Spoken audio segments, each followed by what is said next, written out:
22 lakh plus form अभी तक आ चुके हैं कि तैयारी ऐसी होनी चाहिए कि सिलेबस भी बोले ये बच्चा पुष्पा है, झुकेगा नहीं साला। हेलो नमस्कार प्यारे विद्यार्थियों, 4th ग्रेड की तैयारी करने वाले विद्यार्थियों के लिए 22 लाख प्लस फॉर्म अभी तक आ चुके हैं। फॉर्म हमने भी भर दिया है, पर सर तैयारी अब कैसे करें। इस 4th ग्रेड की इतनी बड़ी वैकेंसी के लिए सबसे बेस्ट बुक क्या है, क्योंकि ज़िंदगी बार बार मौका नहीं देती हैं। एक ऐसी किताब जो हमें पढ़कर सिलेक्शन दिला दे। इंपॉर्टेंट टॉपिक कौन कौन से रहने वाले हैं और किस प्रकार से ये बुक रहेगी कंप्लीटली अपन बात करेंगे, और इसकी तैयारी कैसे होगी स्मार्ट, इसकी भी बात करेंगे। प्यारे विद्यार्थियों, अगर आपने भी फॉर्म लगा दिया तो इस वीडियो को जरूर देख लेना। वास्तव में ही सिलेबस में सवाल कहाँ से आते हैं, मैं एक एक टॉपिक से एक एक क्वेश्चन की ओर लेकर चलूंगा आपको, और यही स्मार्ट तरीका होता है, स्मार्ट अप्रोच यही होती है, आपको सिलेक्शन की ओर लेकर जाती हैं।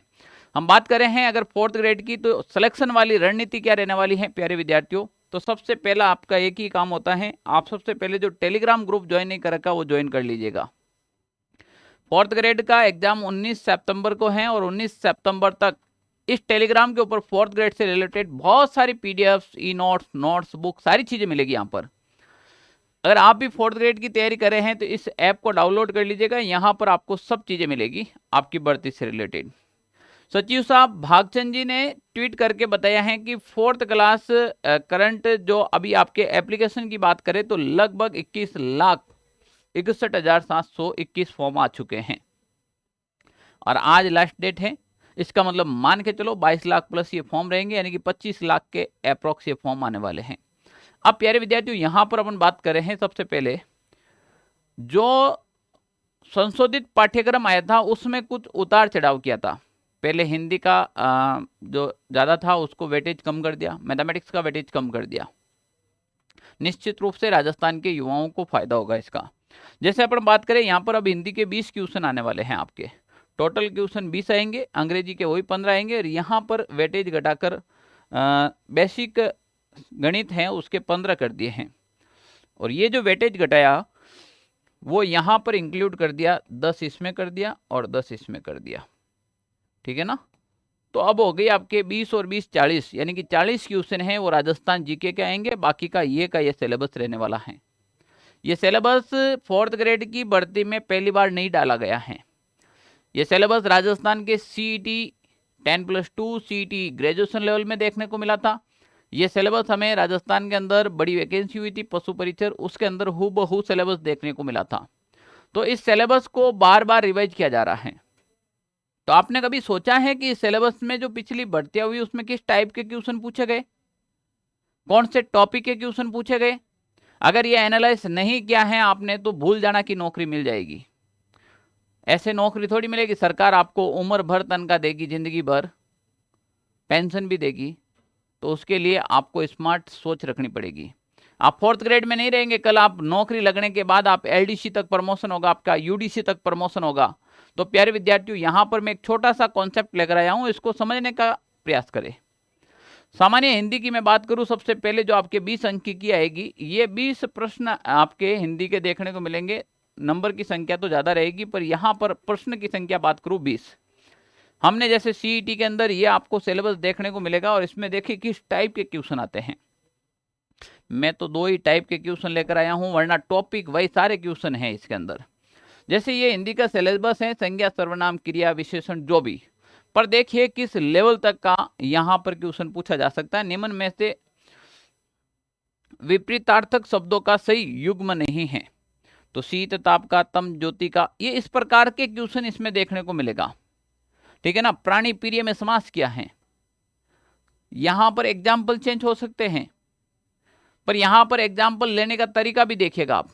तो प्यारे विद्यार्थियों, हिंदी का जो स्टैंडर्ड रहेगा वो इस लेवल का रहेगा, आप इसको कम मत आंकना। ऐसे नहीं कि हिंदी हमें आ रही है कि रात का दिन कर देंगे, ठीक है ना, जमीन का आसमान कर देंगे, ये वाला जमाना गया है। अब जो एग्जाम्पल आ रहे हैं वो अच्छे लेवल के आ रहे हैं। इसके लिए जो आपके नवीन व्याकरण हिंदी आ रही है उस पुस्तक को फॉलो करना बहुत जरूरी है। जो कक्षा आपके 10th में जो 10th की जो ग्रामर की जो बुक आ रही है हिंदी की, उसको फॉलो करना यहाँ पर बहुत जरूरी है, क्योंकि ये एग्जाम्पल वहां से सीधे उठा रखे हैं। यहाँ पर जैसे अपन इंग्लिश की बात करें तो इंग्लिश का स्टैंडर्ड क्या रहेगा, इसी प्रकार हमने सारे सब्जेक्ट के बारे में बात की, जैसे राजस्थान के भूगोल। राजस्थान का निम्न में से कौन सा स्थान भारत के अनुसूचित मरुस्थल क्षेत्र में नहीं है? आप सोचिए किस लेवल का सवाल है। भारत के अनुसूचित मरुस्थलीय क्षेत्र में नहीं है। निम्न में से राजस्थान का कौन सा भौगोलिक क्षेत्र हरियाणा राज्य के साथ अपनी सीमा साझा नहीं करता है? यहां पर राजस्थान का भौगोलिक प्रदेश को हरियाणा के साथ सीमा लगाने के लिए बोल रहा है। यानी कि क्वेश्चन का पैटर्न धीरे धीरे चेंज होता जा रहा है। सवाल वही है, आंसर वही है, पर पूछने का तरीका कैसे चेंज हो रहा है, यही तो यहां पर बच्चे मात खा जाते हैं। राजस्थान के लोक देवियों का देखो मेला दे रखा है, इधर इधर आपके स्थान दे रखा है। करणी माता कहां पर हो जाएगा? श्री महावीर जी का, कपिल मुनि, कल्याण जी का। तो इनको आपस में मैच करना, यानी कि आपको जब सारे कॉन्सेप्ट क्लियर होंगे तभी ऐसे क्वेश्चन कर पाएंगे। तो प्यारे विद्यार्थियों, जब भी आप पेपर को करें तो पेपर को सोच समझ कर अटेंड करें, चाहे वो भारतीय संविधान के बारे में हो, इस टाइप आपातकाल के दौरान भी कौन सा मौलिक अधिकार निलंबित नहीं किया जा सकता है। बेसिक सा क्वेश्चन है, हर बार एग्जाम में पूछा जाता है, इस बार भी पूछा जा रहा है। तो इस टाइप के क्वेश्चन पूछे जाते हैं। सिलेबस के अकॉर्डिंग आपको पता होना चाहिए सामान्य विज्ञान में किस टाइप के क्वेश्चन आते हैं, कौन सा रोग 21वें गुणसूत्र की त्रिगुणसूत्रता के कारण होता है। अब अपन तो इतने ही पढ़ते हैं, प्रोटीन की कमी से कौन सा रोग होता है, विटामिन की कमी से कौन सा रोग होता है, इसकी अधिकता से रोग कौन सा होता है। अब यहाँ पर आपको सिलेबस चेंज देखने को मिलेगा। हेबर की क्रिया में उपयोगी उत्प्रेरक और वर्धक कर्मशक हैं, तो थोड़ा सा अंदर जाना पड़ेगा आपको। अब वो जमाना गया थोड़ा सा, जो आपके विटामिन ए की कमी से होने वाले रोग, वो थोड़ा सा समय चेंज हो गया है, तो थोड़ा अंदर तक जाना पड़ेगा, नहीं तो आपकी मेहनत बेकार चली जाएगी। करंट अफेयर्स के अंदर देखें, अप्रैल 2024 में भारतीय नौसेना का 26वां चीफ अध्यक्ष से चुना गया। 2011 की जनगणना के अनुसार राजस्थान में निम्न में से किस जिले में लिंगानुपात सबसे अधिक था? अब ये करंट का तो नहीं है, पर इसको डालोगे किस में, चाहे इकोनॉमिक सर्वे में पढ़ो आपको, चाहे करंट में पढ़ो, किसी में भी डाल सकते हो इस सवाल को, ठीक है ना। राजस्थान की ज्योग्राफी में डाल सकते हो।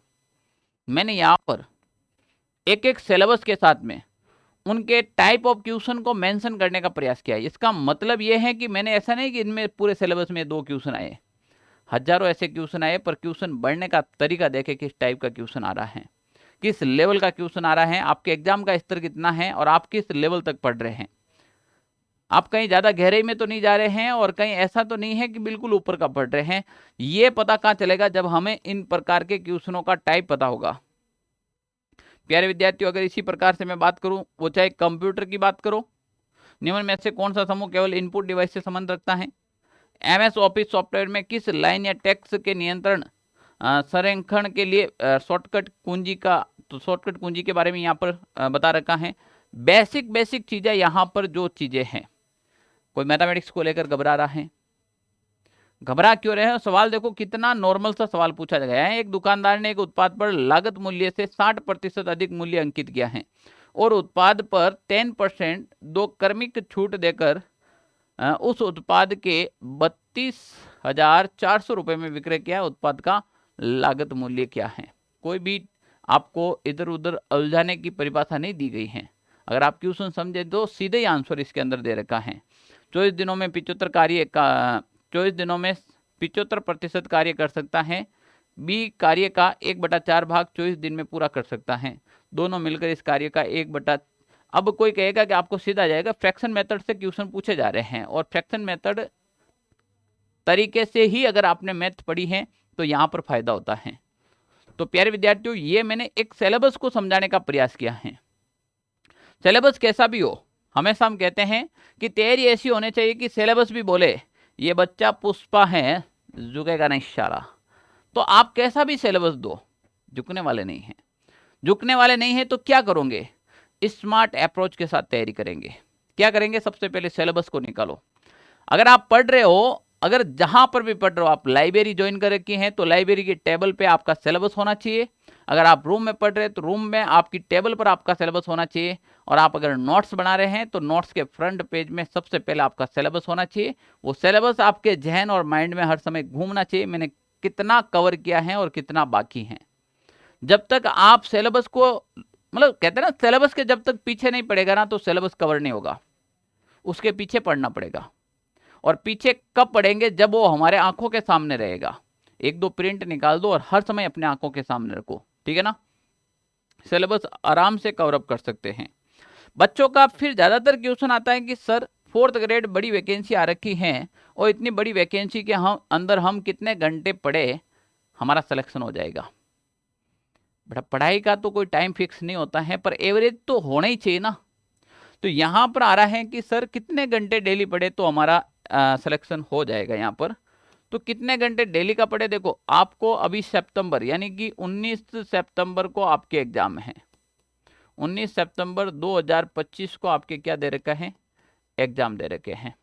बचा हुआ समय है, इस समय को यूटिलाइज करने के लिए अगर आपको चाहिए हर हाल में सिलेक्शन चाहिए, हर हाल में अगर आपको नौकरी चाहिए और वो भी किसकी भाई 4th ग्रेड की। प्यारे विद्यार्थियों क्योंकि ये बड़ी वैकेंसी है, इसमें पद आ रखे हैं लगभग आपके 53,000 पद आ रखे। कितने पद आ रखे हैं, 53,749 पद आ रखे हैं। तो जब आप पढ़ते हो तो ये नंबर आपको दिखाई देने चाहिए। किसी की शादी होती है ना, तो वो अपनी शादी में इतना लीन हो जाता है कि उसको पहले सपना आने लग जाते हैं। कभी मार्केट में शॉपिंग करता हुआ रात को सपना देखता है, कभी पहले बेटा बारात ले जाते हुए सपना देखता है, ऐसे सपने आने लग जाते हैं। अगर आप जिस चीज की तैयारी कर रहे हैं तो आपके रूम में उसके अलावा कुछ भी दिखाई नहीं देना चाहिए। 4th ग्रेड का सिलेबस दिखाई देना चाहिए आपको, आपके सामने 53,749 ये नंबर दिखाई देना चाहिए कि यही मेरे जिंदगी के नंबर हैं जो मुझे पलट सकते हैं। तो प्यारे विद्यार्थियों इसके लिए आपको मेहनत करना है, तो कम से कम 7-8 घंटे तो पढ़ो। 5-7 घंटे पढ़ना अच्छी बात है, पर कम से कम 7-8 घंटे पढ़ो, जिंदगी बन जाएगी। अब सोच लीजिएगा अगर आज आपने 5 से 7 घंटे मेहनत नहीं की तो वो दिन दूर नहीं है जहां पर आप 12-12 घंटे दूसरों के सामने काम करेंगे और मेहनत के साथ करेंगे और यहाँ पर राजा नौकरी करेंगे। तो प्यारे विद्यार्थियों अगर आपको क्या करना चाहिए, जो भी विद्यार्थी लाइब्रेरी ज्वाइन करते हैं उन विद्यार्थियों के लिए सबसे पहले मैं टाइम बता दूं। लाइब्रेरी जो ज्वाइन करते हैं ना, उन विद्यार्थियों को एक शिफ्ट ज्वाइन करनी चाहिए, 1 शिफ्ट, या फिर मैक्सिमम 2 शिफ्ट।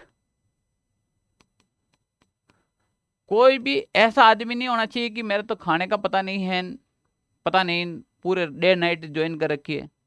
क्यों भाई तेरे कोई आइंस्टीन बनना है कि आप फिर सारी चीजें तू ही कर लेगा। आराम से रिलैक्स, एक शिफ्ट में 6 घंटे होते हैं, 2 शिफ्ट में 12 घंटे। कोई भी विद्यार्थी 12 घंटा कंटिन्यू नहीं पढ़ सकता है, तो इससे बेटर एक शिफ्ट ज्वाइन करे। एक शिफ्ट जब आप 6 घंटे होते हैं, 6 घंटे मन लगाकर पढ़ लो।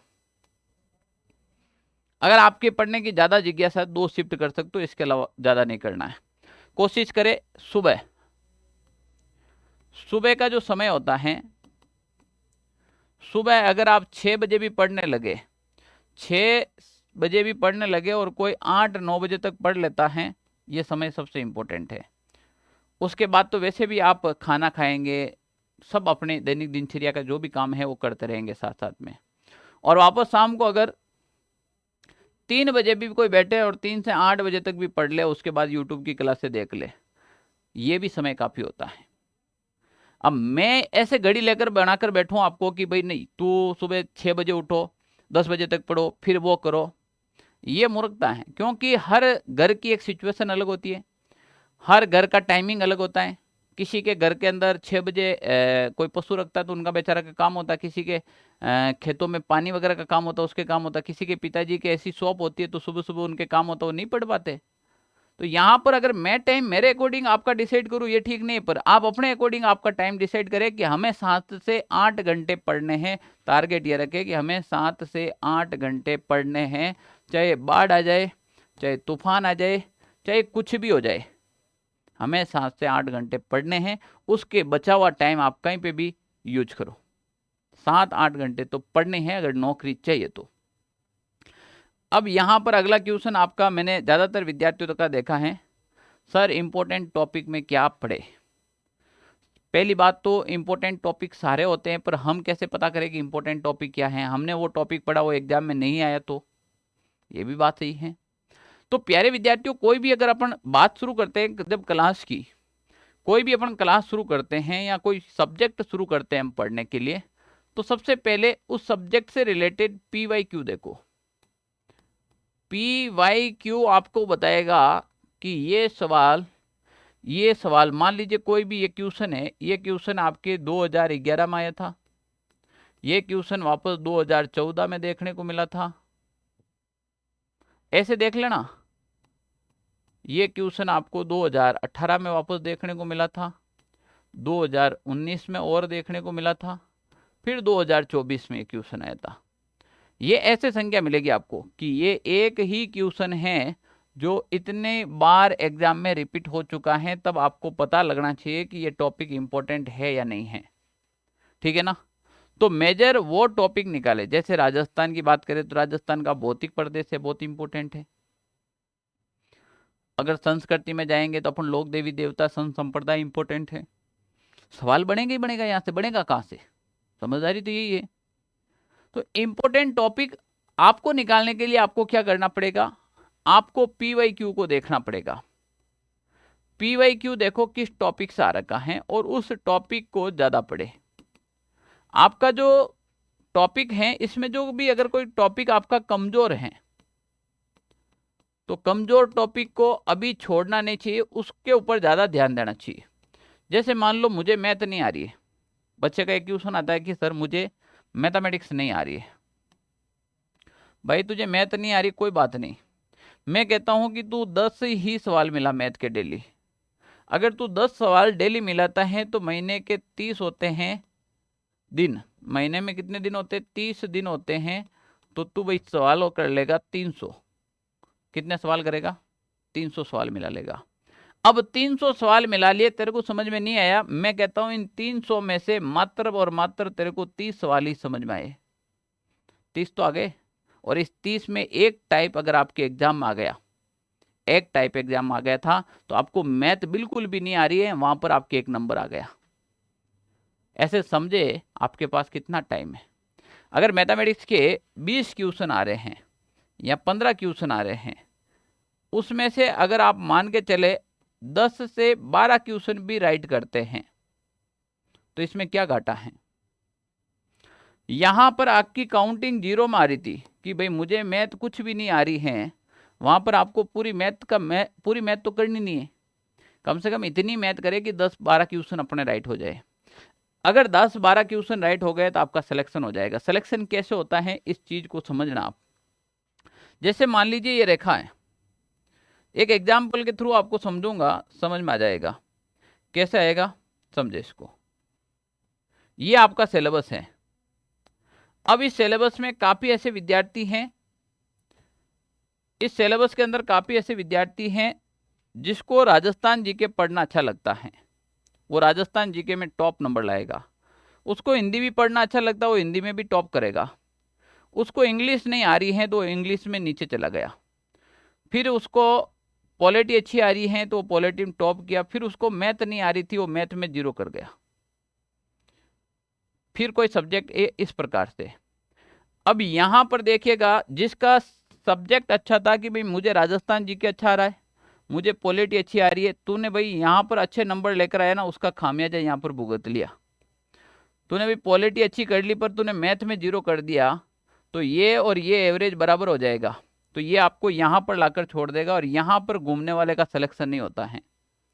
इसके लिए क्या करना पड़ेगा कि इस मैथ को, यानी कि ये आपका ग्राफ इतना ऊपर गया है तो इसको थोड़ा कम करो। इसको कम करने का मतलब है इंग्लिश में कम से कम इतने तो क्वेश्चन राइट करे कि आपका ग्राफ ये केवल इतना ही नीचे जाए।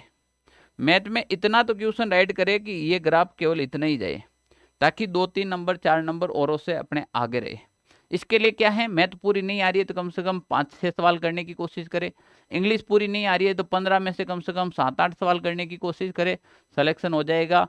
कोई भी आज तक ऐसा नहीं है कि जिसके पूरे में से पूरे नंबर आए। क्लियर ना, पूरे में से पूरे नंबर तो वैसे भी किसी के नहीं आ रहे हैं, आप समझे। तो सर आप हमें इसके लिए कोई बेस्ट बुक बता दो, एक ऐसी किताब बताओ जिससे हम पढ़े और उससे सवाल बाहर नहीं जाए। मैं अपने ही मुंह से ये बात बोलूं तो आप कैसे यकीन करोगे। इसके लिए या तो आप प्रमाण मांगो। तो पशु परीक्षर की जो भर्ती हुई थी, उस पशु परीक्षर के अंदर मैंने एक रामबाण बुक निकाली थी और उस रामबाण से इतने क्वेश्चन भर भर के पढ़े। मैंने कहा अब भविष्य में 4th ग्रेड के ऊपर अगर मैं विद्यार्थियों के लिए काम करूंगा तो रामबाण पे करूंगा। तो बेस्ट बुक के लिए आपको भटकने की कहीं पे आवश्यकता नहीं है। मैंने खुद ने सारे टॉपिक का एनालाइज करके इतने टाइम जो पढ़ाया है उस सारे टॉपिक का एनालाइज करके एक्सपर्ट जो हमारे साथ में टीम है फैकल्टी उनके द्वारा रामबाण बुक तैयार की गई। इतनी शानदार और अल्टीमेट बुक है। मार्केट में बुक आज से 5 महीने पहले आ गई थी। हम चाहते तो उस समय हम भी डाल देते, पर नहीं, विद्यार्थियों के साथ धोखा नहीं होगा। इसके लिए क्या क्या, एक एक टॉपिक को इतना अल्टीमेट, कोई भी एरर नहीं रहे, PYQ शामिल किए कि नहीं किए, ये सवाल बार बार आ रहा है उस टॉपिक में इंक्लूड किया कि नहीं किया, पूरी चीज़ों को ध्यान में रखकर इस बुक को तैयार किया गया है। 7 अप्रैल 2025 को जारी पाठ्यक्रम पर आधारित है। इसमें 41 जिले एवं 7 संभाग के अनुसार है। करंट अफेयर्स इसमें ऐड हैं, इको सर्वे, राजस्थान बजट और कक्षा 6 से लगाकर 12 तक NCERT का मैटर भी इसमें आपको देखने को मिलेगा एग्जाम्पल सहित। प्यारे विद्यार्थियों, सर ये बुक हमें कैसे मिलेगी, इस बुक की और कोई विशेषता? चलो बुक की विशेषता बताने से पहले मैं बता देता हूँ, इसमें इतना अल्टीमेट कंटेंट है। ये बुक आपको 499 रुपए के अंदर रखी गई है प्राइस। पर अभी कोई भी विद्यार्थी आज इस बुक को ऑर्डर करता है तो अभी 20% ऑफ पर है, यानी कि ये बुक मिलेगी आपको मात्र और मात्र 399 रुपए में। पर कोई कहेगा कि सर हमें तो पूरी टीम के साथ तैयारी करनी है, तो ये मेरा एक 4th ग्रेड का बैच चल रहा है, बहुत ही अल्टीमेट बैच चल रहा है। इस बैच के अंदर वो सारे टीचर्स, एक छोटा सा एग्जाम्पल ले रहा हूँ, आपको मैथ पढ़ा रहे हैं SSC CPO sub inspector Sandeep Tomar sir, सोचिए किस लेवल की फैकल्टी होगी। आपको इसके अंदर हिंदी जो पढ़ा रहे हैं असिस्टेंट प्रोफेसर जय नारायण व्यास विश्वविद्यालय जोधपुर के, वो आपको इसके अंदर हिंदी पढ़ा रहे हैं। तो प्यारे विद्यार्थी, इसमें राजस्थान जी के मैं खुद पढ़ा रहा हूँ, आपको और क्या चाहिए? यानी कि वो टीचर जो पेपर बना रहे हैं वो आपको यहाँ पढ़ा रहे हैं, ये समझ लो, जिसका लेवल पेपर बनाने का है वो टीचर्स आपको यहाँ पर पढ़ा रहे हैं, तो बहुत अल्टीमेट कंटेंट मिलेगा। अगर कोई विद्यार्थी ये कोर्स बैच अभी ज्वाइन करता है 999 रुपए का, तो इसके साथ में हमने ये बुक फ्री कर दी है। ये बुक फ्री कर रखी है, अभी ये बुक फ्री कर रखी है, तो आज के लिए बुक फ्री रहेगी। आप इसको चलो एक दिन और दे देता हूँ, कल तक ये बुक फ्री रहेगी इसके साथ में। अब देखो 500 रुपए की बुक इसके साथ में फ्री हो रही है, 500 रुपए में आपको वेल फैकल्टी के साथ कोर्स मिल रहा, और क्या चाहिए? अब गुरुजी ये बुक कैसी है, पहले तो बुक देख लो आप, और ये बुक ले कहाँ से?